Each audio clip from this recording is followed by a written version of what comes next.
आचार्य चरण को कोई दूसरे श्रेष्ठ आचार्य चरण अपशब्द कह दें तो हम क्या करना? हम उनको भी मानते हैं, हम इनको भी मानते हैं, हम उनको भी आचार्य स्वरूप मान करके वंदन करते हैं और इनको भी। इनकी कृपा से हमारे जीवन में भक्ष भक्ष खाते थे वो छूट गया, गलत आचरण करते थे वो छूट गया। जिन महापुरुष की कृपा, जिनकी वाणी से हमारा जीवन परिवर्तित हो गया, उन्हीं महापुरुष को एक ऐसे महापुरुष अपशब्द बोल रहे हैं जिनकी वाणी भी हम सुनते हैं, हमारे घर में सब सुनते हैं। ऐसी स्थिति में महाराज जी क्या करें? लाली बोली कल से हमने अन्न नहीं पाया है, हम इतने व्याकुल हैं कि ये सब क्यों हो रहा है।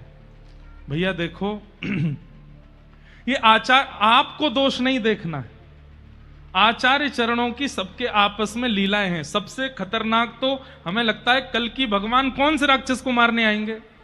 सतयुग में भगवान आए हिरण्यकश्यप हिरण्याक्ष को मारने, त्रेता में भगवान आए रावण कुंभकर्ण को मारने, द्वापर में भगवान आए शिशुपाल दंतवक्र को मारने, कलयुग में भगवान आएंगे टेलीफोन और इंटरनेट को मारने।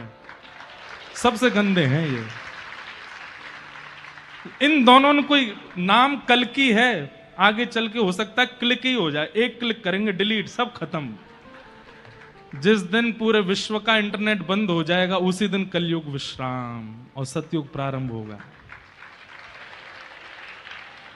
आपसे हमारी प्रार्थना है कल को कितने भी श्रेष्ठ आचार्य चरण अगर किन्हीं महापुरुष के बारे में कुछ ऐसा बोल दे रहे हैं, आप उसको केवल आपसी विनोद समझो, उसको ज्यादा हृदय पर लेकर के आपको क्यों करना है चयन, कौन श्रेष्ठ कौन अश्रेष्ठ? आपके लिए सब श्रेष्ठ होने चाहिए।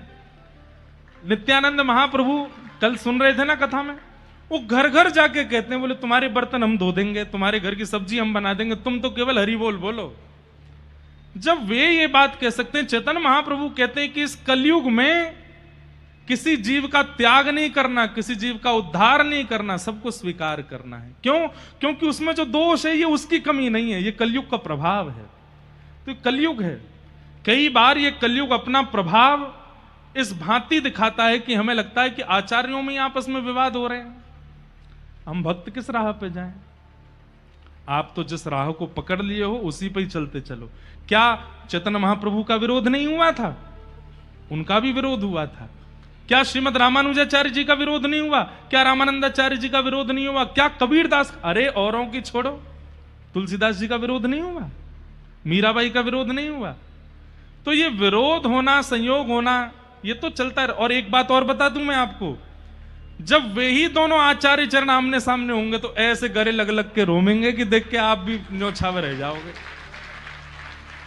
ऐसे हृदय से लगावेंगे, अरे मेरो भैया मिल गयो, अरे मेरो प्रियतम मिल गयो, मेरो प्रिय।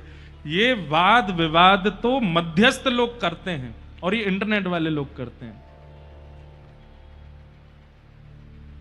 बात तो मेरे बहुत आती है, मैं बहुत कवर कर करके बोलता हूं। अपराध किसी का नहीं है, अपराध उन लोगों का है जो प्रश्न करने जाते हैं आचार्य चरणों से। आपको ऐसे प्रश्न ही क्यों करने होते हैं जिससे विवाद बनता हो? आचार्य चरणों की कोई गलती नहीं है, हम आचार्यों में दोष देखेंगे ही नहीं, चाहे आप हमारे सामने उनको किसी भी रूप में प्रस्तुत कर दो। गलती तो आपकी है। वे तो बेचारे आचार्य चरण तो बड़े भोले हैं, उनको क्या पता होता है कि सामने हमारे कैमरा लग रहा है, ये लग रहा है, ये केवल अपने कंटेंट वायरल के लिए हमसे ऐसे। आपको पूछना ही नहीं चाहिए ऐसा भाव किसी से भी। अरे ऐसी बातें पूछो जिससे विवाद शांत होता हो, ऐसी बातें नहीं कि जिससे आग और तेज हो जाती हो। कहीं दिख रहा है कि अग्नि लगी है और आप वहां झोंक करके कपूर फेंक आए तो आप अच्छे माने जाओगे? कहीं लगा कि भाई अग्नि चली है तो वहां जाओ, जाकर के थोड़ा पानी डाले आओ। फायर ब्रिगेड वाले वो क्या बोलते हैं उसको, लगे रहते हैं, वो लेकर के जाओ। वैष्णव का स्वरूप है, वो विवाद को और तीव्र नहीं करता, विवाद को शांत करता है।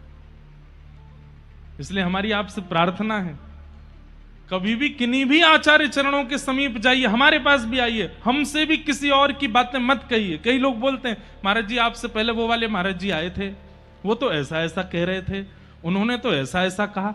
आपको क्यों दोनों के बीच में चिंगारी डालनी है? उन्होंने जो कहा वो सुन लिया, अब हमारी बात सुन लो बस।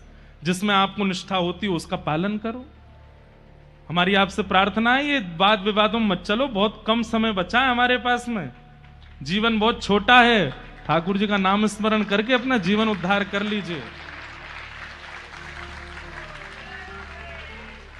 सोचिए, यहां लोग बाग यात्राएं निकाल रहे हैं, यहां लोग बाग बड़े बड़े मंचों से जाकर के कह रहे हैं कि भैया हिंदू एक है जाओ, ये है जाओ। अरे हिंदू उनकी कहा चले, यहां संप्रदाय एक नहीं हो पा रहे, भक्त एक नहीं हो पा रहे, भक्तन में लड़ाई चल रही है, तिलकों पे लड़ाई चल रही है, मंत्रों पे लड़ाई चल रही है, वेशभूषा पे लड़ाई चल रही है।